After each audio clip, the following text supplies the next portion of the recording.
Arthur rencontre ses neveux, fils de la reine Hygerne. Arthur et les siens approchaient maintenant du terme de leur voyage. Un soir, où ils se reposaient à l'ombre des grands arbres qui marquent l'orée de la forêt de l'Ogre, tout heureux de pouvoir s'étendre sur l'herbe verte après une longue journée de chaleur, ils virent venir à eux une troupe de damoiseaux, beaux et richement vêtus. Celui qui semblait en être le chef demanda à un écuyer qui passait où était le roi. « Il est assis sous ce chêne que vous voyez là-bas, lui fut-il répondu. Vous le reconnaîtrez facilement, c'est le plus jeune d'entre nous. » Dès que les damoiseaux furent parvenus devant le roi, ils s'agenouillèrent. « Sire, dit l'aîné de leur petite troupe, je viens vers vous avec mes frères, mon cousin et ces quelques compagnons qui sont là, comme vers notre vrai Seigneur, dans l'espoir de recevoir de vous l'ordre de chevalerie. Ensuite, si vous le voulez bien, nous vous servirons à jamais, loyalement, en fidèle homme lige. Arthur, lui ayant demandé le nom de son père, entendit l'adolescent lui répondre « Sire, je m'appelle Gauvin, et je suis le fils du roi Lot d'Orcanie. Ces trois-là sont mes frères, Agravin, Guéréès et Gaërète. Et celui-ci est notre cousin, Galecin, le fils du roi Nantre de Carlo. Ceux que vous voyez là-bas ne sont pas de notre lignage, mais ils nous ont rejoints en cours de route dans la pensée de vous servir de leur pleine volonté.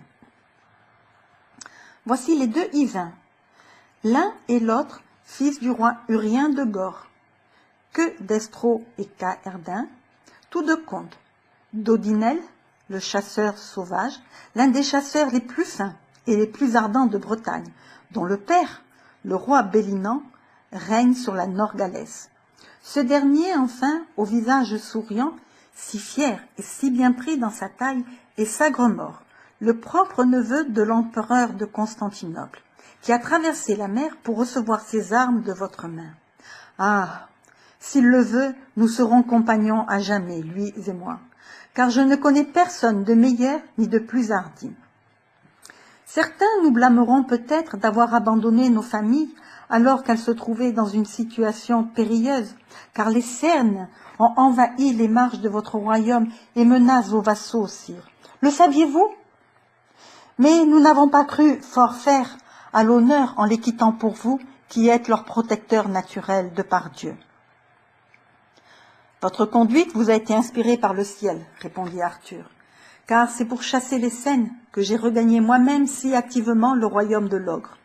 Je ferai tout ce qui est en mon pouvoir pour que vous ne regrettiez pas de m'avoir donné votre foi. 2 jours plus tard, ils entraient dans la ville de l'Ogre, d'où le roi comptait diriger et hâter les préparatifs de la guerre sans merci qu'il allait mener contre les Cènes. Le soir même de son arrivée, Arthur commanda à ses neveux et à leurs compagnons de se rendre à l'église cathédrale de l'Ogre. Le roi Ban et le roi Bohor tinrent à passer la veillée avec eux.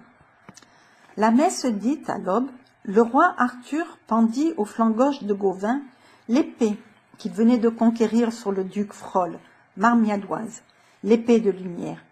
Puis il lui chaussa l'éperon droit, tandis que le roi Ban lui chaussait l'éperon gauche. Enfin, il lui donna l'accolade. Il adouba ensuite ses 4 autres neveux et leurs compagnons et leur distribua des épées. Sauf à Sagremort, qui voulut conserver la bonne lame que son oncle, l'empereur Adrien de Constantinople, lui avait donnée.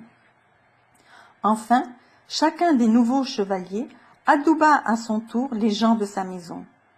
Cependant, après le festin qui suivit, le roi ne permit pas la moindre joute, pensant avec raison que la chrétienté aurait bientôt besoin des forces de tous ses enfants.